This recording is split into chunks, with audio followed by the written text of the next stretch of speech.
Sur cet effectif pléthorique, 80% à moins de 18 ans, une ribambelle de gamins en kimono venus apprendre la vie autant que le judo et ses valeurs.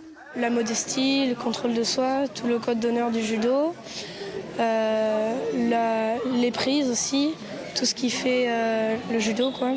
C'est le combat pour me défendre, quoi, si quelqu'un m'embête ou qui me cherche.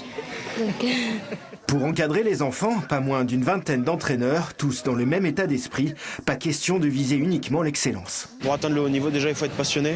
Donc déjà, on leur enseigne une passion. Il faut qu'ils essaient de trouver par eux-mêmes cette voie. Et alors après, bien sûr, on offre cette possibilité au club d'atteindre le haut niveau. Mais avant tout, c'est le loisir, quoi. Il faut que tout le monde se fasse plaisir. Une convivialité est revendiquée, y compris dans la section sport adapté. Pour que chacun trouve ceinture à sa taille, le club dispose de 8 salariés et d'un budget de 350 000 €. L'idée, former chaque année de nouveaux éducateurs.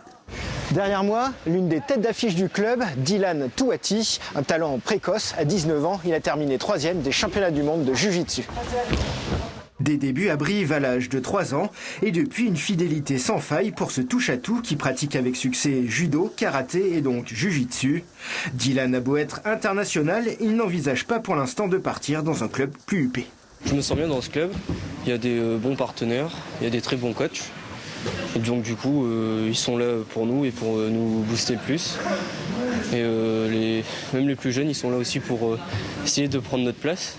C'est ce qui est bien et c'est ce qui nous booste aussi pour rester toujours au meilleur niveau. Autre symbole de l'UJBCL, Mathieu Torel, l'un des meilleurs poids lourds de l'Hexagone, ici sur des images de décembre 2015. Ce multimédaillé au championnat de France s'entraîne au quotidien à l'INSEP à Paris, mais combat depuis toujours sous les couleurs brévistes. Il est arrivé ici, il était minime 2, je me rappelle encore de son premier jour, c'était sur ce tapis-là. Et oui, depuis tout petit, il est là et puis il nous a vus comme entraîneur. Maintenant, on l'a fait arriver où il est. Bon, pas nous, hein, attention, c'est pas nous, hein, c'est lui avant tout. Hein. On est pour 2% dans la performance de l'athlète, on va dire. Hein. Et comme le dojo municipal n'est pas extensible, le club a ouvert des sections délocalisées un peu partout, de Martel à Buja, avec quelques bonnes surprises à la clé.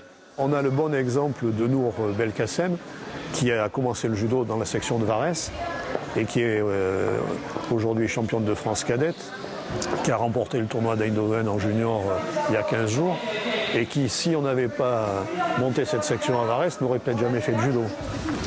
Prochain objectif sportif pour les judokas de l'entente Brive-Limoges, les championnats de France par équipe les 11 et 12 mars à Marseille. Les filles visent un podium et les garçons le maintien en première division.